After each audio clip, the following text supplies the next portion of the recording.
నోవాహు కాలంలో జలప్రలయం ద్వారా భూమిని ఫినిష్ చేయటానికి మెయిన్ కాజ్ హృదయం. హృదయము అన్నిటికంటే మోసకరమైనది, అది భయంకరమైన వ్యాధి కలిగినది. మనుషులు పైరూపాన్ని చూస్తారు, దేవుడు హృదయాన్ని చూస్తారు.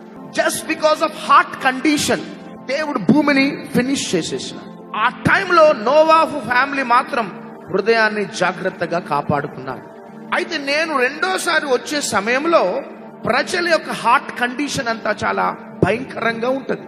దానిని బట్టి ఆయా డిజాస్టర్స్ సంభవించబోతున్నాయి, దానిని బట్టి ఆయా ప్రళయాలు లెగబోతున్నాయి. Just because of heart condition. మనకు డబ్బు ఉండొచ్చు, జ్ఞానం ఉండొచ్చు, పలుకుబడి ఉండొచ్చు, చరాస్తులు స్థిరాస్తులు ఉండొచ్చు, పెద్ద పెద్ద సేవకుల దగ్గర పెరిగిన అనుభవం ఉండొచ్చు, కానీ ఫైనల్ గా దేవుడు చూసాడు మన హృదయాన్ని చూస్తాడు.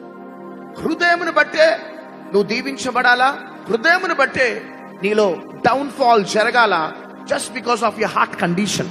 రెండోదిగా తిండి వలనైనను మత్తు వలనైనను ఐహిక విచారములు, ఇవి మూడు ఇప్పుడు ప్రెసెంట్ డేస్ లలో పనిచేస్తున్నాయి. తిండి, మత్తు, ఐహిక విచారం. దేనికి సాదృశ్యం అంటే మన ఫ్లెష్ కి సాదృశ్యం. మన శరీరం, శరీరాశ, నేత్రాశ, జీవపు డంబం. ఈ శరీరం అనేది, ఫ్లెష్ అనేది లాస్ట్ డేస్ లో భయంకరంగా డామినేట్ చేస్తుంది. సంఘాలలో, సేవకులలో, విశ్వాసులలో, క్రైస్తవ కుటుంబాలలో డామినేట్ చేసే డెవిల్, డామినేట్ చేసే స్పిరిట్ శరీరం, శరీరం, శరీరం. కాబట్టి హృదయాన్ని కాపాడుకుందాం ఫస్ట్. రెండోదిగా దానికి ఈక్వల్ మన దేహాన్ని కూడా జాగ్రత్తగా కాపాడు.